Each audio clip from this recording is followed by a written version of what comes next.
Hello YouTube, this is Dal from hzscribe, and I am here today with another Bible sketch note, and I'm excited to go forward with that. So we are moving forward. We are still in the book of Genesis. We're doing the second half, which is the patriarchal half, and as you recall from the last session, I did it from evil, but what I want to point out here is I did add this section right here when I talk about Sodom and Gomorrah and Lot and his wife. This actually doesn't belong in this section, but I put it here because I know that that's such a key point, but I'm not going to have space on this one to put it, but I wanted to add that in there because those are some of the highlights that many of us are familiar with, or even people who don't know the Bible are familiar with that, so I wanted to put that in there because I wasn't going to have room to add it to this layout that we're going to do now. So I'm going to start with chapter 11 verse 10 all the way to the end of the book, chapter 50 and 26. So alrighty, I am going to put you guys on fast forward, but before I do that, I hope that you guys are doing the same thing, taking the opportunity to represent the word visually, however that is. And again, there's no right or wrong. All of us have different drawing abilities. I use a lot of stencils, I use rulers, I use whatever I can. I will admit I'm not an artist, but this is something I'm passionate about, trying to visualize my understanding and my faith and what I'm learning. Alright, so I will put you on hold and I will be right back.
So I am finished. I made a couple of mistakes up here, but that's okay. That's what happens when you decide to watch YouTube and draw and color at the same time. You don't catch your mistakes, but that's okay because I know the need, and you probably better catch it. Anyway, so this is Genesis, the patriarchal period again, chapters 11, verse 10 through 50, verses 26. So this is when God calls Abram to become Abraham. He tells him to leave his land. He's going to make a covenant with him, the Abrahamic covenant. He's going to make a nation numerous as stars. Of course, he doesn't have any kids. So he tells his wife Sarah, you'll have a child. She laughs. That's when Isaac is born. Of course, before then, she gives her a maid over Hagar, and she produces Ishmael. And of course, they are still fighting to this day over that land, because over their birthright, but Ishmael was not the child of promise. That's not what God told him to do. He said your wife will have your child. So of course God calls Abraham to sacrifice Isaac. Now if you notice anything here, before I go further, all of the blue heads are males, all the pink heads are females. I tried to color each patriarch a different color.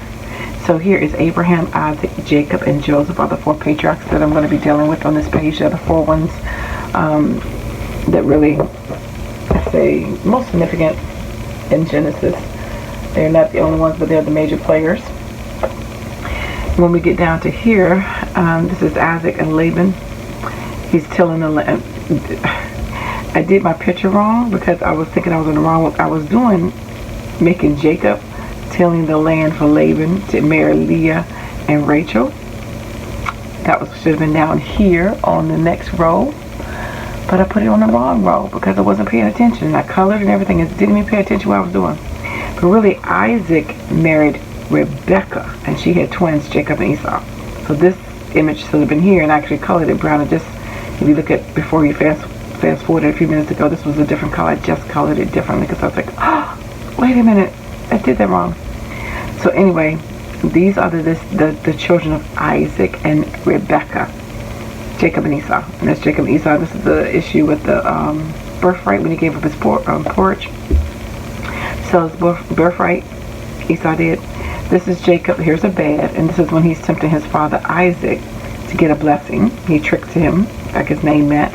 And then this is him on his bed again, having dreams about Jacob's ladder, the angels descending, which is very interesting. Abram had a dream, Isaac had a dream, Joseph had a dream, all of the patriarchs had a dream. Very significant dreams at that. Excuse me. And this is when Jacob wrestles with the angel at Peniel. So then down here, I just did what do you call those things? I'm talking like family tree things. The name for this, genealogy, whatever you call it. Jacob, of course, all the triangles are males and all the circles are girls. So Jacob had 4 women, which a lot of people don't pay attention to, that he has 4 mothers of the 12 tribes. So that's where you get your black and your brown and whiter skinned Jews. They are the colors because there's 4 moms. So when people say they aren't black Jews or they are white Jews, no, they are 4 moms, okay?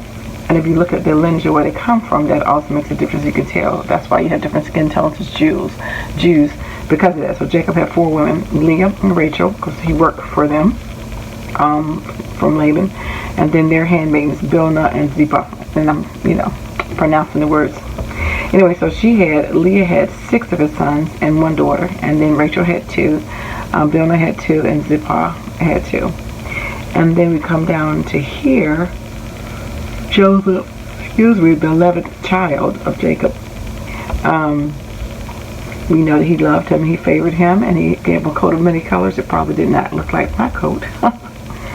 And of course, Joseph was known for his dreams, whether it was him as a child telling them about, he saw the sun and the moon and the stars, all of them bowing down, blah, blah, blah.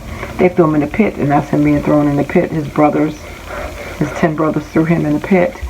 But he had dreams, and of course, Potiphar's wife ended him up in jail because he wouldn't sleep with her. Pyramids, Egypt. And then he interprets the baker and the butler's dreams as well, and then finally he gets out of jail. This is the whole long story with the famine and all that kind of stuff about the dreams he interpreted. This is Jacob coming to the table when they all are at the table together, and Joseph let them know what y'all meant for evil, God meant for good. That'll preach right there. But anyway, so that is my little schemata of the patriarchal period. Check out his scribe to see more in detail. I am having fun doing this. It takes a minute to figure out how I'm going to do it because I'm not a natural artist, but I am really enjoying doing my visual representation of this. Like I said, I'm a newbie to this. I don't know what I'm doing, but I am having fun, and I hope to finish this book. Actually, I hope to get all the way to Revelation and then some. So we shall see. So anyway, thanks for liking, watching, and subscribing.